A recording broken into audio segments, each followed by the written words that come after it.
அனைவருக்கும் வணக்கம். இன்னைக்கான ஆன்மீக பதிவில் நம்ம பார்க்க போகிற ரொம்ப முக்கியமான ஒரு பரபரப்பான சுவாரஸ்யமான தகவல் என்ன அப்படின்னு பார்த்தீங்கன்னா, அரோஹரா அப்படின்ற கோஷத்தோட திருச்செந்தூர் சுப்பிரமணிய சுவாமி கோவிலில் கோலாகலமாக நடைபெற்றிருக்கிறது மகா கும்பாபிஷேகம் அப்படின்னு சொல்லலாம். இந்த கும்பாபிஷேகத்தில் மேலும் ஒரு சிறப்பாக ஒரு விஷயம் நடந்திருக்கு. அதாவது கும்பாபிஷேகத்தின் போது வானத்தில் வட்டமடைத்திருக்கக்கூடிய கழுகு மிகப்பெரிய அளவில் அதிசயமாக பார்க்கப்படுகிறது. ஏன் அப்படின்னு பார்த்தீங்கன்னா, பொதுவாக கும்பாபிஷேகம் நடக்குது அப்படின்னாலே வானத்தில் கழுகு அப்படிங்கிறது வட்டமிடுவது அப்படிங்கிறது சாதாரண ஒரு விஷயம் தாங்க. அது பார்க்கும்போது இந்த நேரத்தில் அதை நம்ம ஒரு அதிசயமாக பார்ப்பதற்கான வாய்ப்பு இருக்குது அப்படின்னா அது ஏன் அப்படின்னு பார்க்கும்போது அதுக்கும் ஒரு விஷயம் அது ஒரு காரணம் சொல்லப்படுறாங்க. அது ஏன் அப்படின்றத பற்றியும் பார்க்க போகிறோம். அது மட்டும் இல்லாமல் இவ்வளோ நாள் கழிச்சு 16 வருடத்திற்கு பிறகு நடக்கக்கூடிய இந்த மகா கும்பாபிஷேகத்தின் போது நடைபெற்ற மேலும் பல சுவாரஸ்யமான வியக்கத்தக்க சம்பவங்களை பற்றியும் நாம் பார்க்க போகிறோம். ஸோ இந்த பதிவு உங்களுக்கு மிக மிக பயனுள்ள விகிதத்தில் இருக்கும். வீடியோவை ஸ்கிப் பண்ணாமல் கடைசி வரைக்கும் பாருங்கள். வீடியோக்குள்ளே போகிறதுக்கு முன்னாடி இது வரைக்கும் நீங்கள் நம்ம சேனலை சப்ஸ்கிரைப் பண்ணலை அப்படின்னா உடனே சப்ஸ்கிரைப் பண்ணிக்கோங்க. அப்படியே பக்கத்தில் இருக்கக்கூடிய நோட்டிஃபிகேஷனுக்கான பெல் பட்டனையும் ப்ரெஸ் பண்ணிக்கோங்க. சரி நேயர்களே, வாங்க வீடியோக்குள்ளே போகலாம். திருச்செந்தூர் சுப்பிரமணிய சுவாமி கோவில் விண்ணை முட்டும் அரோஹரா முழக்கத்தோடு குடமுழக்கு கோலாகலமாக நடந்திருக்கிறது. பக்தர்கள் வெள்ளத்திற்கு நடுவே திருச்செந்தூர் முருகன் கோயில் குடமுழக்கு விழா 12 ஆண்டுகளுக்கு பிறகு வெகு விமர்சையாக நடைபெற்று வந்திருக்கு. கடந்த 1ஆம் தேதி முதல் யாகசாலை பூஜைகள் நடந்து முடிஞ்ச நிலையில் இன்றைக்கு பார்த்தோம் அப்படின்னா கும்பாபிஷேக நிகழ்வு நடைபெற்று வந்திருக்குங்க. விழாவுக்காக 8000 அடி சதுர அடியில் 76 ஓம குண்டலங்களுடன் பிரம்மாண்ட யாகசாலை அமைக்கப்பட்டு அதிகாலை 4 மணிக்கு 12 கால யாக பூஜைகள் நடத்தப்பட்டிருக்கு. கடல்ல இருந்து எடுக்கப்பட்ட புனித நீர், திருப்புகழ் மற்றும் கந்தர் அனுபூதி பிரயாணத்துடன் யானை மீது ஊர்வலமாக கொண்டு வரப்பட்டு சண்முக விலாச மண்டபத்தில் சிறப்பு தீபாராதனையும் நடந்திருக்கு. அதற்கு பிறகு யாகசாலையில் இருந்து கும்பங்கள், கோயில் கோபுர விமான கலசங்களுக்கு எடுத்து செல்லப்பட்டிருக்கு. சரியா காலை 6:15 மணி முதல் 6:50 மணிக்குள் ராஜகோபுரத்தின் 9 கலசங்களுக்கு புனித நீர் ஊற்றப்பட்டு மூலவர் சண்முகர், வள்ளி, தெய்வானை, பெருமாள், நடராஜர் உள்ளிட்ட பரிவார மூர்த்திகளுக்கு கும்பாபிஷேகம் நடந்திருக்கு. வேத மந்திரங்கள் முழங்க அனைத்து கோபுரங்கள்லையுமே புனித நீர் ஊற்றப்பட்டிருக்கு. மேலும் பக்தர்களுக்கு ட்ரோன்கள் மூலமா புனித நீரும் தெளிக்கப்பட்டிருக்கு. குடமுழுக்கு விழாவையொட்டி ஜூலை 7 தூத்துக்குடி மாவட்டத்திற்கு உள்ளூர் விடுமுறை அப்படின்னு சொல்லியிருந்தாங்க. இதனால பள்ளி, கல்லூரிகள், மாநில அரசு அலுவலகங்கள் இயங்காது. இதனை அடுத்து நேற்று இரவே வெளி மாவட்ட மற்றும் வெளி மாநிலங்கள் இருந்த ஏராளமான பக்தர்கள் குவிந்திருக்காங்க. கோவில்கள் முழுவதும் வண்ண விளக்குகளால் பக்தர்களின் அலைகளால காட்சியளிக்கிறது அப்படின்னு நான் சொல்லணும். HCL நிறுவனம் ரூபாய் 200 கோடி மற்றும் இந்து சமய அறநிலையத்துறை ரூபாய் 100 கோடி ஆகியவற்றின் நிதியில் மொத்தம் ரூபாய் 300 கோடி செலவில் திருப்பணிகள் மேற்கொள்ளப்பட்டிருக்கிறது. பக்தர்கள் நெருக்கடியின்றி விழாவை காண கடற்கரையில் தடுப்பு வேலிகள், மீன் விளக்குகள், கண்காணிப்பு கோபுரங்கள் மற்றும் 70 இடங்களில் LED திரைகள் அமைக்கப்பட்டிருக்கு. மேலும் புனித நீரை பக்தர்கள் மீது தெளிக்க ட்ரோன்கள் வசதியும் ஏற்படுத்தப்பட்டிருக்கு. அது மட்டும் இல்லாமல் பக்தர்களுக்கு அன்னதானம் வழங்கவும் ஏற்பாடு செய்யப்பட்டிருந்தது. திருச்செந்தூர் கோவில் கும்பாபிஷேக விழாவை 3 IAS அதிகாரிகள் குழு கண்காணித்து வந்துட்டுருக்காங்க. 6000 போலீசார், 30 காவல் உதவி மையங்களை அமைச்சு பாதுகாப்பு பணியில் ஈடுபட்டிருக்காங்க. 1000 CCTV கேமராக்கள் மற்றும் ட்ரோன்கள் வாயிலாகவும் போலீசார் கண்காணித்து வந்துட்டும் இருக்காங்க அப்படின்னு சொல்லலாம். அது மட்டும் இல்லாமல் இப்படி நடைபெற்றிருக்கக்கூடிய இந்த மகா கும்பாபிஷேகத்தின் போது பார்த்தோம் அப்படின்னா விண்ணை மொட்டக்கூடிய அளவுக்கு அரோகரா முழக்கம் அப்படிங்கிறது பக்தர்களால் எழுப்பப்பட்டிருக்கிறது அப்படின்னு தான் சொல்லணும். மேலும் ஒரு சிறப்புக்குரியதாக இந்த கும்பாபிஷேக நிகழ்வின் போது கருட பெருமாள், அதாவது கழுகு பார்த்தோம் அப்படின்னா வானத்தில் வெகு வேகமாக வட்டமடைத்திருக்குங்க.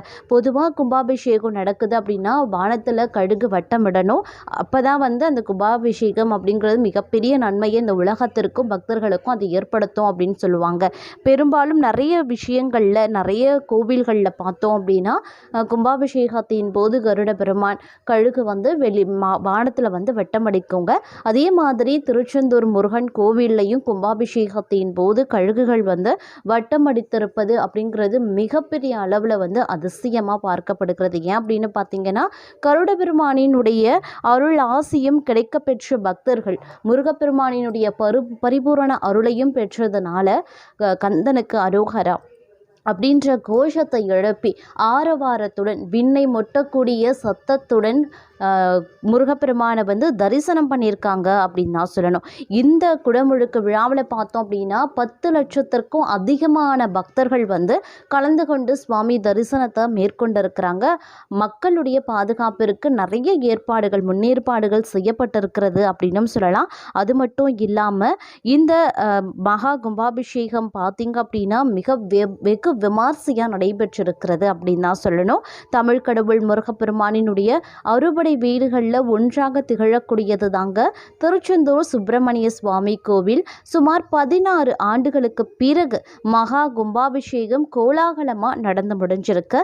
இந்த கும்பாபிஷேக விழா கடந்த 27ஆம் தேதி கணபதி பூஜையுடன் தொடங்கியிருக்கு.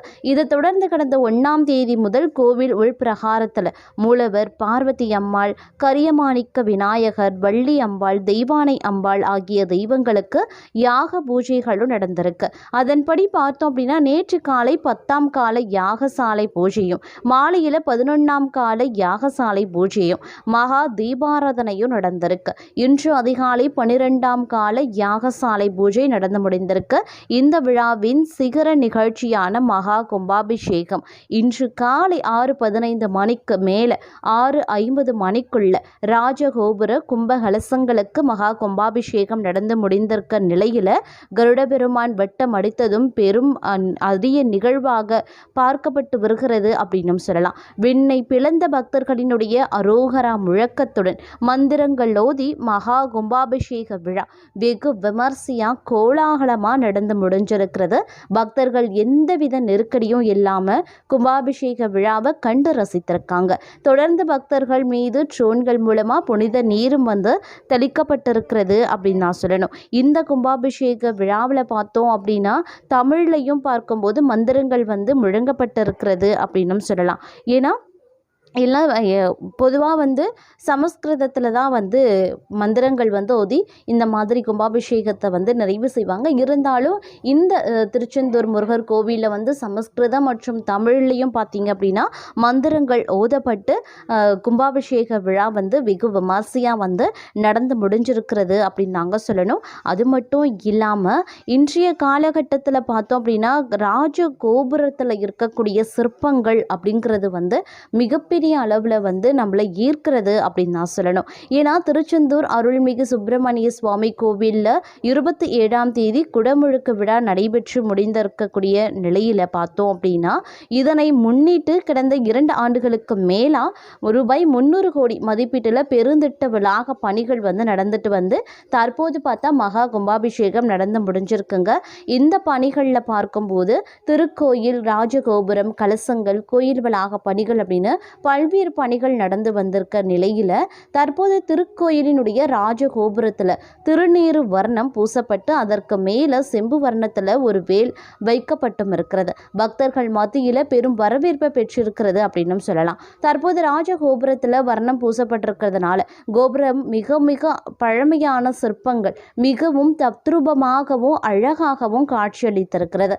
137 அடி உயரம் கொண்டிருக்கக்கூடிய இந்த ராஜகோபுரத்தில் ஆயிரக்கணக்கான மிகவும் முக்கியத்துவம் வாய்ந்த சிற்பங்கள் இடம்பெற்றிருக்கிறது அப்படின்னு நான் சொல்லணும். அதிலும் குறிப்பாக இந்த ராஜகோபுரத்தில் கஜசம்ஹார மூர்த்தியின் சிற்பம் இடம்பெற்றிருக்கிறது.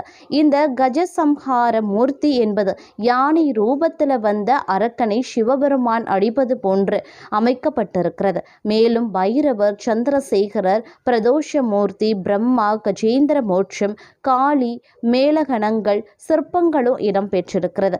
அம்மை உமையப்பர் திருக்கல்யாணம், பைரவர், யாழியின் சிற்பங்களும் இடம்பெற்றிருக்கிறது. அது மட்டும் இல்லாமல் ஏகபாத மூர்த்தியின் சிற்பம் இடம்பெற்றிருக்கிறது.